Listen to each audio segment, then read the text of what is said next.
মক্কার মরুর পথ ধরে আরবের তেজি ঘোড়ায় চড়ে বাড়ি ফিরছেন শিকার হতে মধ্যবয়সী একজন পুরুষ। তিনি ছিলেন অক্লান্ত পরিশ্রমহীন। শিকার হতে ফেরার পথেও তাকে দেখা যাচ্ছে সতেজ সবল, এবং যার সাথেই দেখা হচ্ছেন সম্মানের সাথেই করছেন কুশল বিনিময়। তিনি ছিলেন মক্কার তত্ত্বাবধায়ক তথা আব্দুল মুত্তালিবের ছেলে, তাই সবার কাছেই ছিলেন তিনি সম্মানের পাত্র। তিনি ছিলেন মাঝারি গড়নের সুঠাম দেহের অধিকারী একজন সুপুরুষ।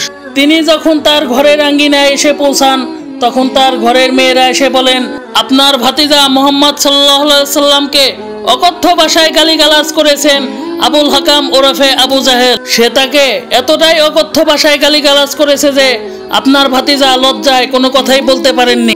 শুধু তাই নয়, নতুন ধর্ম প্রচার বন্ধ না করলে তার মাথাও ফাটিয়ে দিবেন বলে হুমকি দিয়ে গেছে।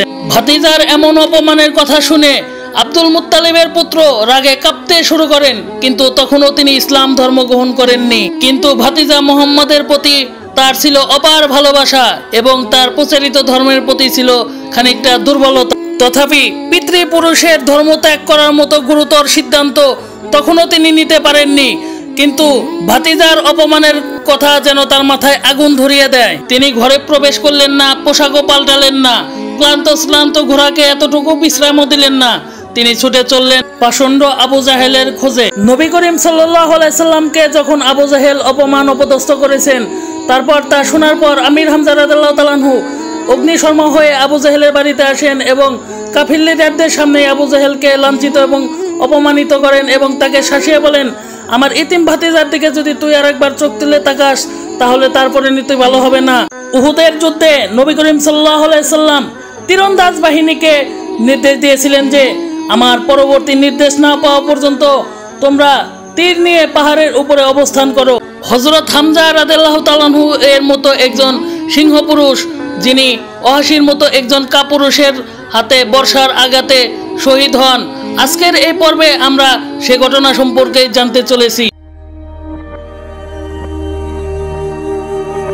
বদরের যুদ্ধের পর যখন মুসলিম বাহিনীরা উহুদের যুদ্ধের জন্য প্রস্তুতি নিচ্ছিলেন, তখন আবু বকর রাদিয়াল্লাহু তাআলা আনহু ছিলেন সেই বাহিনীদের মধ্যে একজন এবং অন্যতম।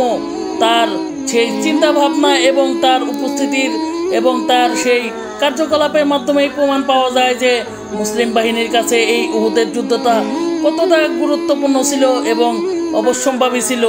এরই প্রেক্ষিতে যুদ্ধের রণকৌশল আয়ত্ত করার লক্ষ্যে সকল সাহাবীরা যখন একত্র হলো, তখন হযরত হামজা রাদিয়াল্লাহু তাআলা আনহু ছিলেন মুসলিম বাহিনীর মধ্যে একজন অন্যতম যোদ্ধা। তিনি ছিলেন অত্যন্ত আত্মবিশ্বাসী এবং শক্তিশালী যোদ্ধা, যাকে হারানো প্রায় অসম্ভব। কোনো পুরুষ, বীর পুরুষ, কোনো কাফের নেতাও তার সামনে আসতে ভয় পেত। অন্যদিকে বিপক্ষ কাফির দলের মধ্যে ছিলেন আবু জাহেলের পুত্র ইকরামা। তিনি তখনও মুসলমান হন নাই। তার সাথে উতবা সাইবার মতো বড় বড় কাফির লিডাররাও ছিলেন এবং মুসলিম বাহিনীর মধ্যে হযরত ওমর রাদিয়াল্লাহু তাআলা আনহু এবং আলী রাদিয়াল্লাহু তাআলা আনহু সহ বিশিষ্ট অন্যান্য অনেক সাহাবায়ে কেরাম উপস্থিত ছিলেন। এবং এক পর্যায়ে যখন কাফির লিডারদের মধ্যে থেকে একজন আসলো, তার বিপক্ষে মুসলিমদের মধ্যে থেকে সেই যুদ্ধে প্রথমত অংশগ্রহণ করলেন হযরত আলী রাদিয়াল্লাহু তাআলা আনহু। সেই যুদ্ধটা ছিল দুটি পক্ষের নিকটই অত্যাধিক গুরুত্বপূর্ণ এবং মরণঘাতী। সেই যুদ্ধে নানাবিধ কৌশল এবং বিভিন্ন প্রচেষ্টার মাধ্যমে রণকৌশল দেখিয়ে হযরত আলী রাদিয়াল্লাহু তাআলা আনহু তাকে হটিয়ে দিলেন এবং পরাজিত করলেন এবং দীর্ঘক্ষণ লড়াইয়ের পর জয়লাভ করলেন মুসলিমদের পক্ষ থেকে হযরত আলী রাদিয়াল্লাহু তাআলা আনহু। এদিকে একজনের প্রতিদ্বন্দ্বিতাপূর্ণ লড়াইয়ের মধ্যে থেকে মুসলমানদের মধ্য থেকে জয়ধ্বনি শুরু হয়ে গেল। এদিকে যুদ্ধের দামামা শুরু হয়ে গেল। হিন্দা কাফিরদেরকে বিভিন্নভাবে উৎসাহ উদ্দীপনার মাধ্যমে যুদ্ধে অংশগ্রহণের জন্য মনোনীত করলো এবং তার সেই উৎসাহ উদ্দীপনার মধ্য দিয়ে মুসলিম বাহিনীর বিপক্ষে কাফেররা উৎসাহিত হয়ে যুদ্ধের ময়দানে ঝাঁপিয়ে পড়ল। অন্যদিকে সেই বিখ্যাত সাহাবী হযরত আমির হামজা রাদিয়াল্লাহু তাআলা আনহু যখন আদেশ করলেন, তখন পাহাড়ের উপর থেকে তীরন্দাজরা বৃষ্টির ন্যায় সেই তীরগুলো নিক্ষেপ করতে লাগলো। এতে করে কাফিররা বেশিক্ষণ টিকে থাকতে পারল না। সেই তীরন্দাজদের তীরের আঘাতে তারা জাহান্নামের পথে অগ্রসর হয়ে গেল। এদিকে মুসলমানরা বীর দর্পে সেই যুদ্ধের ময়দানে কাফিরদের বিপক্ষে এগিয়ে যাচ্ছে এবং একে একে সব কাফিররা যখন দুলিশাত হয়ে যাচ্ছে, তখন আমির হামজা রাদিয়াল্লাহু তাআলা আনহু একাই সেদিন অনেক কাফিরদের মোকাবেলা করে অনেক কাফিরকে জাহান্নামের পথে এগিয়ে দিয়েছিল। এবং তারই মধ্যে দিয়ে সেই পাহাড়ে অবস্থানরত তীরন্দাজ মুসলিম বাহিনীরা যখন দেখতে পেল কাফিরদের পরাজয় অবিসম্ভাবী এবং নিশ্চিত, তখন তারা নবীজি সাল্লাল্লাহু আলাইহি সাল্লামের কথাকে অমান্য করে অতঃপর তারা গনিমতের মাল সংগ্রহে ব্যস্ত হয়ে পড়লেন। অন্যদিকে মুসলিমদের বিপক্ষে খালিদ রাদিয়াল্লাহু তাআলা আনহু, তিনি তখনও মুসলমান হন নাই, তিনি ছিলেন কাফিরদের সেনাপতি। তিনি বুঝে উঠলেন এটি মোক্ষম সুযোগ মুসলমান বাহিনীর উপরে আক্রমণ করার জন্য। তার চতুরতা ও কৌশলের কাছে মুসলিম বাহিনীরা সেদিন ধরাশয়ী হয়েছিল এবং খালিদ রাদিয়াল্লাহু তাআলা আনহু তিনি কাফির দলের নেতার মতো তিনি নেতা হয়েছিলেন এবং তার কৌশলের কারণে মুসলমানরা দুলিশাত এবং পরাজিত হতে থাকলো। মুসলমানদের উপর এমন চড়াও উতরাই করলো যে সেদিন মুসলমান বিখ্যাত সেনাপতি সাহাবীরাও সেদিন তাদের সাথে পেরে উঠতে পারল না।